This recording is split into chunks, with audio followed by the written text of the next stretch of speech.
여러분 안녕하십니까? 뉴스라이브 문을 엽니다. 새로운 일감과 공부거리를 주고 떠났다. 어제 고 박원순 시장의 장례위원장이 했던 말입니다. 장례가 끝나자마자 쏟아지는 각종 공방과 의혹들, 제자리를 찾기 위한 성장통인지 제밥그릇을 차지하기 위한 싸움인지는 모르겠지만 적어도 고인이 남기고 간 새로운 일감에는 해당되진 않을 겁니다. 7월 14일 뉴스라이브 지금부터 시작합니다. 오늘의 헤드라인입니다. 알 권리 보장과 사생활 침해가 상충하는 코로나19 확진자 동선 공개의 개선점을 찾기 위한 자리가 마련됐습니다.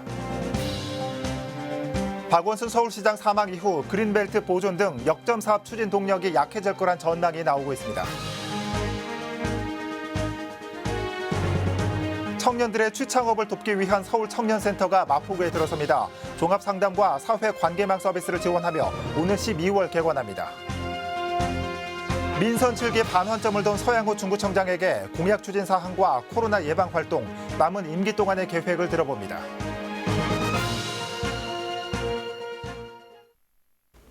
코로나19의 기세가 좀처럼 사그라들지 않고 있습니다. 지역사회에서 해외 유입까지 전방위적인 확산세가 계속되고 있습니다. 취재기자 연결해 코로나19 상황 살펴보겠습니다. 박영찬 기자. 네, 보도국입니다. 네, 지금까지의 코로나19 상황 정리해 주시죠. 네, 14일 기준 국내 코로나19 신규 확진자는 33명이 발생해 누적 확진자는 13,512명으로 집계됩니다. 네. 신규 확진자의 경우 며칠 사이 60명대를 기록하다 다시 감소한 양상을 보이고 있습니다. 그러나 해외에서 유입된 감염자는 19명으로 지역에서 발생한 14명의 확진자보다 많은 것으로 집계돼 국내외를 불문한 감염 확산이 계속되고 있는 것으로 분석됩니다. 해외 유입 사례에선 공항과 항만에서 확인된 신규 확진 사례가 많은 것으로 나타났는데 이는 최근 전 세계적으로 2차 팬데믹 우려가 커지는 상황과 무관하지 않은 것으로 보입니다. 네. 지역사회 감염의 경우 수도권과 광주 지역을 중심으로 방문 판매 업체에서 비롯된 집단 감염의 여파가 계속되고 있는 것으로 분석됩니다. 이들 업체에 직접적으로 속했던 환자가 가족과 지인 등의 주변인들에게 전파하는 사례가 계속 속출하고 있기 때문입니다. 지역사회와 해외에서 코로나19 신규 확진 사례가 잇따르고 있는 만큼 생활 속 방역 지침 준수도 중요할 것으로 보입니다. 지금까지 보도국에서 전해드렸습니다. 네, 박영찬 기자 잘 들었습니다. 코로나19 발생 상황 살펴봤습니다. 한편 이 코로나19 확진자의 동선 공개, 알 권리 보장이냐, 사생활 침해냐를 두고 적잖은 진통이 계속되고 있습니다. 이런 가운데 동선 정보 관리와 개인정보 보호 간의 법적 쟁점을 짚어보고 개선점을 논의하기 위한 포럼이 열렸습니다. 보도에 태윤영 기자입니다.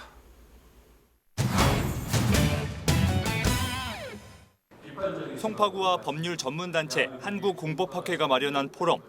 이번 포럼은 코로나19 확진자 동선 공개 관리와 개인정보 보호 간의 법적 쟁점을 짚어보고 동선 관리 개선점을 논의하기 위해 마련됐습니다. 확진자 동선 공개에 따른 사생활 보호와 또 공공이익이 이렇게 상충하고 있는 그런 상황입니다. 그래서 확진자 동선 공개와 그 사생활 보호 간의 어떤 균형점을 찾아가는 오늘 발표자로 나선 이진규 네이버 개인정보 책임 이사는 코로나19 확진자의 동선 공개가 각종 루머와 억측으로 이어지고 있다며 우려를 나타냈습니다. 남자하고 처제 두 명만 감염이 되고 와이프는 감염이 안 되는 상황이 있다 보니까 처제하고 불륜이네, 바람난다. 이런 억측까지도 코로나19에 감염된 것보다 동선 공개가 더 무섭다. 방역 일선에선 감염병 확산 방지와 주민의 알 권리를 위해 확진자의 동선을 공개하고 있다고 설명했습니다. 다만 감염병에 대한 공포가 확산할수록 확진자 정보에 대한 요구가 높아지고 있는 만큼 공개 범위를 정하는 데는 고민이 필요하다고 덧붙였습니다. 결국 위기감이 증폭을 할 때, 그리고 또는 국민들이 불안감을 느낄 때는 법과 지침에서 정확한 내용을 국민들이 용납을 안 한다는 거죠. 결국은 바로 여론이 그 이상의 것을 정보 공개를 요구하고 있고 우리 지방정부 차원에서 그 부분들을 어떻게 수용할 것인가 라고 하는 것이 동선 관리 개선점으로는 확진자와 접촉자 간의 불필요한 관계 정보와 특정 종교와 같은 개인을 특정할 수 있는 정보는 공개하지 말아야 한다는 의견이 제시됐습니다. 확진자 동선 관리의 법적 쟁점과 지방자치단체의 역할을 주제로 열린 포럼. 코로나19가 장기화 조짐을 보이는 만큼 동선 공개와 사생활 보호 간의 균형점을 찾기 위한 노력은 앞으로도 계속될 전망입니다. 딜라이브 서울 경기 케이블 TV 태윤영입니다.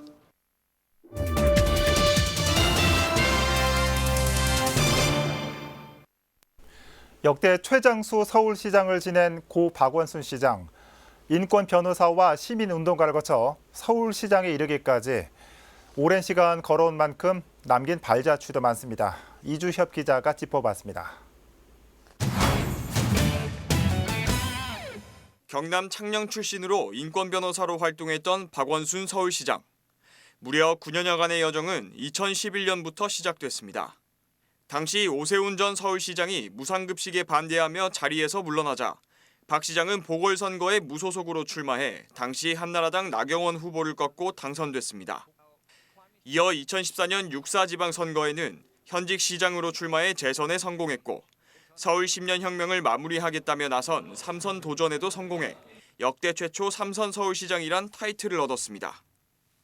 친환경 무상급식, 시립대 반값 등록, 채무 8조 감축과 2배 늘어난 사회복지, 비정규직의 정규직, 찾아가는 동주민센터, 12만 호 임대주택 공급과 국공립 어린이집의 30% 달성, 재개발 뉴타운의 정리와 도시 재생, 서울로 7017과 보행 친화도시. 박 시장은 2015년 메르스 사태 당시 투명한 정보 공개 등 과감한 결단력을 보이며 대권주자 선호도 1위에 오르기도 했습니다. 서울시장으로서 입지를 굳혀가며 2017년 19대 대선에 출마 의지를 보였지만 여의도 중앙정치 경험이 없어 지지 세력이 약하다는 점을 극복하지 못하고 이내 출마를 포기했습니다. 무상급식부터 최근 그린 뉴딜 정책까지 서울 10년 혁명을 목표로 쉴 새 없이 달려온 박원순 시장. 서울판 그린 뉴딜은 기후위기와 경제위기를 동시에 극복할 수 있는 포스트 코로나 핵심 전략입니다. 때론 당당하게, 때론 세심하게 9년간 걸어온 그의 발자취는 북악산 일대에서 허망하게 끊겼습니다. 딜라이브 서울경기 케이블 TV 이주협입니다. 앞서 보신 것처럼 고 박원순 서울시장은 9년여간의 임기 동안 국직간 사업들을 추진해온 가운데 이미 성과를 보인 정책도 있지만 현재 진행 중인 사업들도 여럿 있습니다. 문제는 도시개발과 그린벨트 등 반대 여론이 많은 사업들입니다. 과연 사업이 연속성을 가질 수 있을지 관심이 모아지고 있습니다. 자세한 내용 전해드립니다. 고 박원순 시장의 임기 동안 역점 사업은 토목 개발이 아닌 생활과 밀접한 정책들. 그 일환으로 환경을 우선시한 그린 뉴딜 정책을 최근까지 추진해왔습니다. 이제 인류는 코로나의 재난이 던진 경고와 또 위기를 철저히 분석하고 관습화된 화석 문명의 대수술에 나서야 합니다. 그린벨트 보존 역시 환경을 생각한 고 박원순 시장의 강력한 의지였습니다. 미래 세대를 위해 남겨놔야 할 보물이라는 표현을 하며 그린벨트 일부 해제를 통한 주택 공급 확대를 강력히 반대했습니다. 문제는 박 시장 사망 후 정책들이 추진력을 잃었다는 평가입니다. 당장 이번 주 예정됐던 서울시 부동산 종합대책은 보류된 상황. 서울시는 고 박원순 시장의 정책을 이어간다는 계획이지만 서울시정은 안전과 복지를 최우선으로 하는 박원순 시장의 시정 철학에 따라 중단 없이 굳건히 계속되어야 합니다. 중앙정부와 여당까지 나선 그린벨트 해제 압박을 이겨내기 힘들 거란 분석이 많은 상황입니다. 여기에 아파트 35층 규제와 재개발, 재건축 억제 역시 끊임없이 빚어온 갈등. 대다수가 서울시 정책 문제 있다. 해결적인 건 문제 있다. 강남의 재건축 단지들이 대부분 이걸 존중하면서 모든 개발에서 높이 개발에 대한 이견이 없이 지금 이를 존중해가지고 사업을 진행하고 있습니다. 이 역시 박 시장의 사망으로 한 달 후퇴할 것으로 전망됩니다. 또한 전체 주택 380만 호의 10% 이상을 공공임대주택으로 확보한다는 계획과 국립중앙의료원의 중구 방산동 이전, 경복궁역 송현동 공원화 계획 등도 계획대로 추진될 수 있을지 관심이 모아지고 있습니다. 딜라이브 서울 경기 케이블 TV 박용입니다. 취임 2주년을 맞은 서울자치구청장 연결해보는 시간입니다. 오늘은 서양호 중구청장 연결해 볼 텐데요. 코로나19 방역과 도시 경쟁력 강화를 위한 사업 추진 상황에 대해 자세한 얘기 나눠보겠습니다. 구청장님 안녕하십니까? 네, 안녕하세요. 중구청장 서양호입니다. 네, 반갑습니다. 자, 벌써 취임 2주년이 지났습니다. 지난 2년간 이 새벽 5시에 집을 나와서 구청까지 걸어서 출근하셨다고 들었는데 특별한 이유가 있으십니까? 네, 초심을 잃지 않겠다는 각오의 표현입니다. 제가 선거 전에 선거를 준비하면서 우리 중구를 한 100바퀴 정도를 걸어서 다니면서 네. 우리 오래된 노후주택의 실정이라던가 시장 뒷골목길이라던가 이런 지역 현안을 파악하는데 큰 도움이 되었습니다. 그래서 그때 그 기분을 잃지 않기 위해서 걸어서 출근하고 있습니다. 특히 우리 중구는 겉에서 보기에는 도심의 화려함이 있지만 주거 지역의 경우에는 아파트보다는 오래된 노후화된 골목길들 그리고 전통시장들이 매우 많은 곳입니다. 예. 우리 주민들은 중구의 지도를 바꾸는 큰 이런 그림도 좋아하지만 사실은 골목길에 오래된 주차 문제라든가 그리고 불법 투기된 쓰레기 문제 이런 생활상의 불편들에 대해서 구청에서 일을 해주기를 더 바라고 있습니다. 그래서 아침에 출근하면서 만나는 상인들, 출근길 시민들의 목소리를 들으면서 예. 골목길의 생활 민원들을 주민들의 눈높이에서 해결하기 위해서 이 노후화된 골목길들, 전통 시장 뒷골목들을 걸어서 출근하며 시민들을 만나고 있습니다. 예. 지금 화면에도 이 까만 가방을 메고 이렇게 걸어서 출근하는 모습이 나왔는데 누구보다 이 중구와 가까워지는 인연이 아니었나 싶습니다. 자, 그런데 코로나19 얘기를 빼놓을 수 없습니다. 확산세가 좀처럼 줄지 않고 있는데 중구는 나름대로의 방역 대책을 통해 선방하고 있다라는 평가입니다. 어떤 점이 주요했다고 보시는지요? 네, 우리 중구는 인구는 12만 6천 명에 불과한 서울에서 가장 작은 구입니다. 네. 그러나 알겠지만 도심에 있기 때문에 하루 100만 명 가량의 출근자들이 근무를 하고 하루 300만 명의 유동 인구가 있는 코로나 고위험군에 속하는 지역입니다.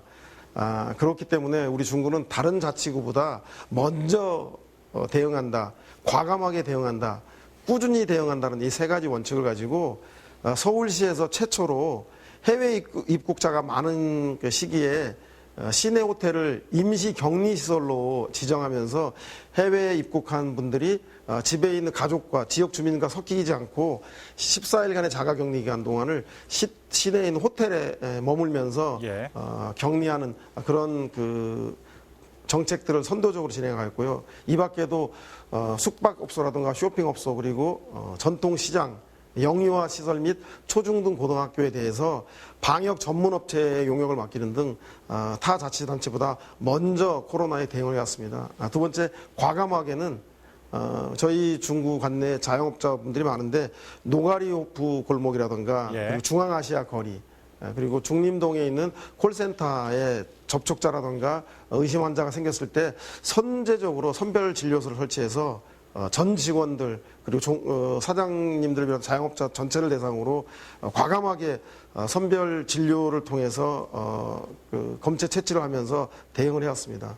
예. 마지막으로 꾸준히 대응한다는 것은 골목 시장과 골목 상권이 많다 보니까 지금도 오늘 오후 2시에 골목 상권에 있는 상인들과 간담회를 하는데 네. 생활 방역이라든가 거리두기라든가 그리고 QR코드를 통한 전자출입 명부 등 이런 대응에 대해서 지금도 꾸준히 상인들과 함께 간담회를 하면서 생활 방역들을 우리 상인들 스스로 주민들 스스로 해나갈 수 있도록 꾸준하게 대응하는 걸 통해서 서울시 자치구 평균 약 50여 명의 확진자가 나오고 있습니다만 우리 중구는 현재까지 14명의 확진자밖에 나오지 않는 등 네. 먼저 하고 과감하게 하고 꾸준하게 함으로써 코로나19와 함께 코로나19를 효과적으로 대응하기 위해서 노력하고 있습니다. 예. 코로나 예방 활동을 짚어주셨는데 이와 함께 이 코로나 때문에 아이들 돌봄 공백도 문제가 되고 있습니다. 이런 가운데 중구형 돌봄 교실이 주목받고 있는데 지난해 흥인초등학교에 첫 선을 보인 이후에 이 코로나19 상황에서도 중단 없이 운영되고 있다고요? 네, 중구 돌봄 교실은 대통령상을 받고 교육부총리상 그리고 서울시에서도 모범적인 돌봄 사업으로 성과를 인정받고 있습니다. 네. 아침 7시 아이를 맡기면 저녁 8시까지 온종일 돌봄 체제를 구축하고 있습니다. 흥인초등학교는 이것을 실시한 이후에 학부모님 만족도가 99%에 달해서 올해 안에 관내에 있는 9개 학교 중에서 여건이 허락하는 8개 초등학교에 방과 후 돌봄 교실을 모두 만듭니다.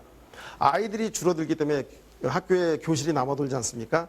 그래서 그 남아돈 교실들을 학교 당국이 제공하고 그리고 지자체가 거기 시설을 설치하고 운영비를 댐으로써 학교 당국과 그리고 지자체가 함께 공동으로 돌봄 교실들을 운영하는 것이 가장 효과적인 돌봄 정책이라는 생각을 가지고 추진을 하고 있습니다. 예. 흥인초등학교는 시행 1년이 되었는데 이 돌봄 때문인지 몰라도 올해 신입생이 20명이 늘어나는 그런 성과를 나타나고 있습니다. 네. 따라서 중구형 온종일 돌봄 교실들이 정착화된다면 저출산 문제 미력이나마 보탬이 되지 않을까. 특히 코로나 시기에 아이들 돌봄 문제 때문에 그리고 학교 가는 문제 때문에 걱정이 많으셨는데 온종일 돌봄을 통해서 빈틈없는 아이 돌봄들을 함으로써 학부모님들을 걱정을 하지 않게 하는 그런 돌봄 정책을 추진하고 있습니다.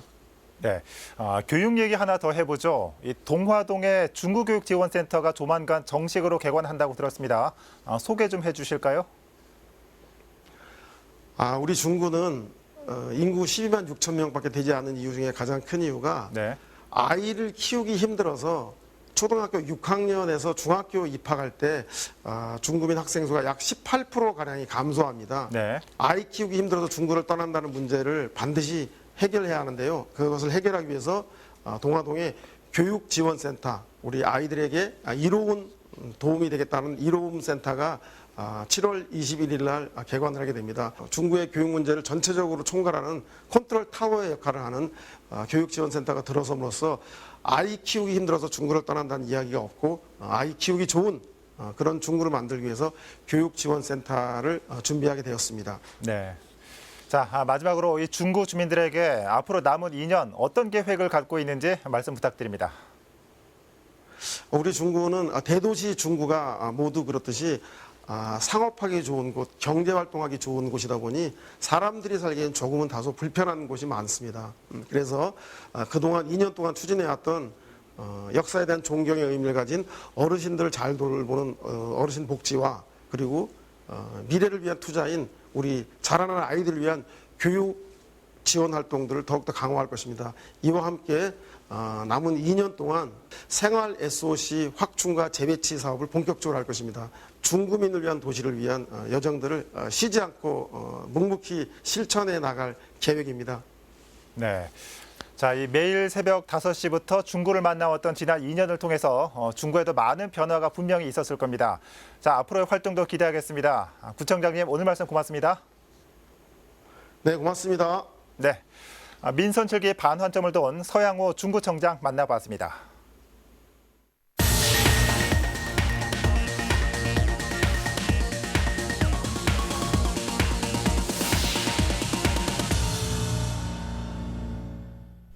서울 청년센터라고 들어보셨습니까? 청년들의 취업과 창업을 돕고 각종 프로그램을 통한 사회 관계망 서비스를 제공하는 곳입니다. 서울시가 총괄 지원하는 사업인데 마포구에 서울 청년센터가 들어섭니다. 천서연 기자입니다.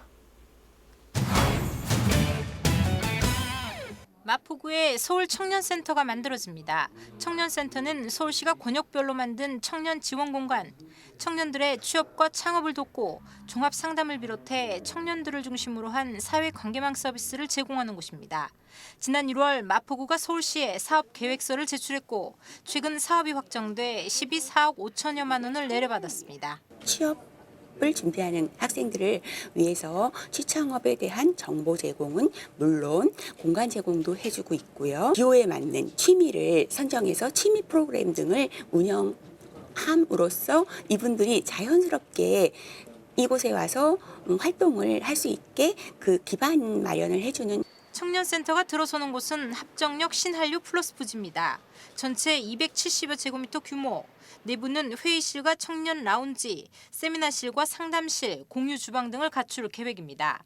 구는 조만간 청년센터를 운영할 민간 위탁 사업자를 선정할 예정으로 청년 종합상담과 정책 서비스는 물론 마포만의 지역 청년 특화 사업도 청년센터 안에서 발굴한다는 계획입니다. 생활권을 기반으로 한 청년 정책 기반이 기반 구축이 국대화될 것 같고 전체적인 욕구가 이 안에서 통합적으로 이루어진다든지 하는 공간으로서 작용을 할 것 같습니다. 청년센터의 경우 마포구 이외 지역 청년들도 이용할 수 있습니다.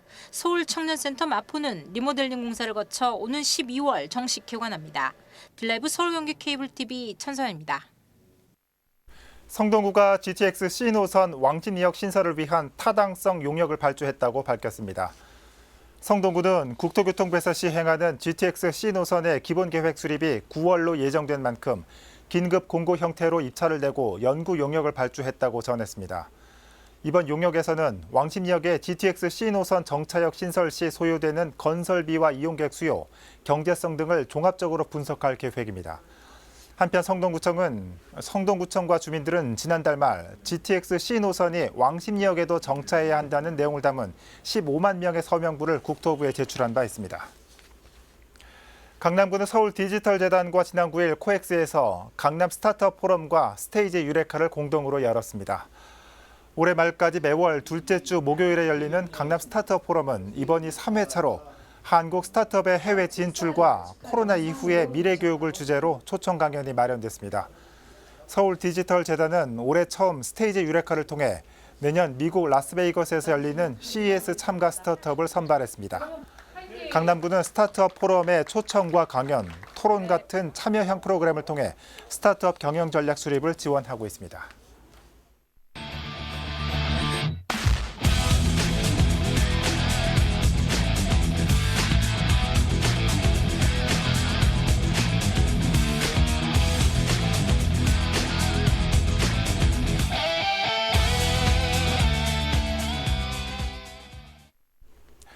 새벽녘에 결정된 시간당 130원 오른 내년도 최저임금 인상안이 종일 이슈가 되고 있습니다.